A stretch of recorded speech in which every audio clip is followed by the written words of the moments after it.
ఆలోచించండి. ఎక్కడ వీళ్ళు బీసీ ఎస్సీ ఎస్టీ మైనార్టీలకు ప్రాతినిధ్యం ఎక్కడ కల్పిస్తుంది బీఆర్ఎస్ పార్టీ బీజేపీ పార్టీ అని ఒక మనసాక్షిగా ఆలోచించండి. ఏదైనా జాతీయ పార్టీ 100 సంవత్సరాల చరిత్ర కలిగిన పార్టీ, మనకి జాతీయ స్థాయిలో గుర్తింపు కలిగిన పార్టీ కాంగ్రెస్ పార్టీ కాబట్టి 42 రిజర్వేషన్ ప్రకారం మొట్టమొదటిగా ఒక యాదవుడికి బీసీ అభ్యర్థికి స్థానం కల్పించినందుకు రేవంత్ రెడ్డి గారికి ధన్యవాదాలు తెలియజేస్తూ ఈ అవకాశాన్ని ఇది సద్వినియోగపరచుకోవాలా.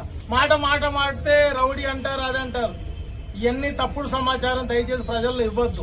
ఎక్కడైతే మెడికల్ షాప్ లో 24/7 అని ఉంటది అంటే 24 గంటలు మాది తెరిసే ఉంటది అన్న సాక్షిగా తండ్రి కొడుకులు ఇద్దరు కూడా ఆఫీసులను పెట్టి సామాన్య ప్రజానీకం కులాలకి మతాలకు అతీతంగా ఎవరు వెళ్ళినా కూడా మేము సాయం చేస్తామని ముందుగా ఉండి తల్లిదండ్రులు తండ్రి కొడుకులు ఇద్దరు కూడా అన్ని వర్గాలకి బాసటగా నిలిచినటువంటి నవీన్ యాదవ్ నాయకత్వాన్ని బలపరిచి నవీన్ యాదవ్ ని ఎమ్మెల్యేగా గెలిపించుకుంటే గ్యారంటీగా జూబ్లీ హిల్స్ నియోజకవర్గం అభివృద్ధి చెందుతుందని ఆశిస్తూ దయచేసి మీ యొక్క అమూల్యమైన ఓటు హస్తం గుర్తుపై వేసి కాంగ్రెస్ పార్టీని బంపర్ మెజార్టీతో గెలిపించవలసిందిగా కోరుచున్నాం.